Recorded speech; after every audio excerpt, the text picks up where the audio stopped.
हंसा मानसरोवर जाहि। आपने कहा कि जब आपने सिद्धाश्रम में प्रवेश लिया तो वह निष्प्राण था और आपने उसमें उमंग, चेतना, उत्साह भरा। कैसे वह निष्प्राणवत था और अब उसमें क्या जीवंतता है, सुनने की इच्छा होने लगी है।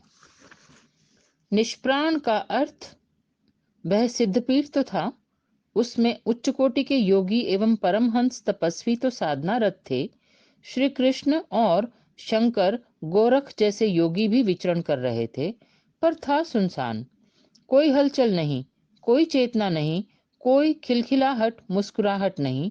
ठूंठ की तरह बैठे साधनारत थे।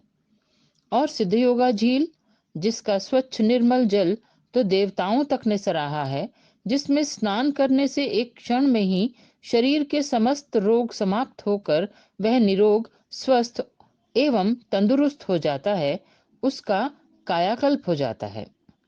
क्योंकि सिद्धाश्रम में वृद्धता नहीं है, बुढ़ापा नहीं है, मृत्यु नहीं है, वहां फूल मुरझाते नहीं हैं, वहां चौबीसों घंटे दुधिया रोशनी बिखरी रहती है, हर क्षण वसंत मुस्कुराता रहता है, हर पल कामदेव प्रत्यंचा चढ़ाए तन मन को बेधता रहता है, स्वर्ग की दुर्लभ चिड़ियां चहचहाती रहती हैं। पर इतना सब कुछ होने पर भी चहल पहल, हंसी मजाक, मुस्कुराहट, प्रसन्नता, पुलक, सलज्जता कुछ भी नहीं थी। ऐसा लगता था कि जैसे लोहे के कठोर शिकंजे में हर योगी कैद हो, अनुशासन के निर्मम बंधन में बंधा हुआ हो। और यह मुझे सह्य नहीं था। मैं ऐसे दम घोंटू वातावरण में जीवित नहीं रह सकता था। मेरे मन में सिद्धाश्रम की ऐसी कल्पना ही नहीं थी। और मैंने उस ठहरे हुए जल में हिलोर पैदा की। उस रुकी हुई हवा में सरसराहट थी, सन्यासिनियों को मुस्कुराहट थी, साधिकाओं को खिलखिलाहट थी, नौजवानों को अट्टहास सिखाया।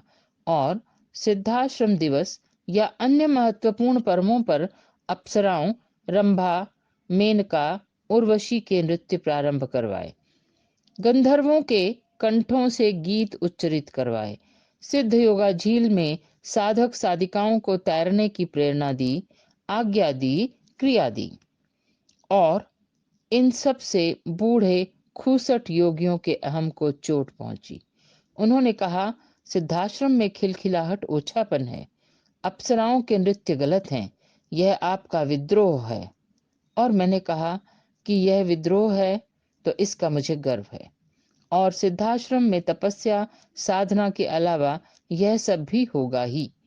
और विद्रोही तो मैं रहा भी हूं और हूं भी।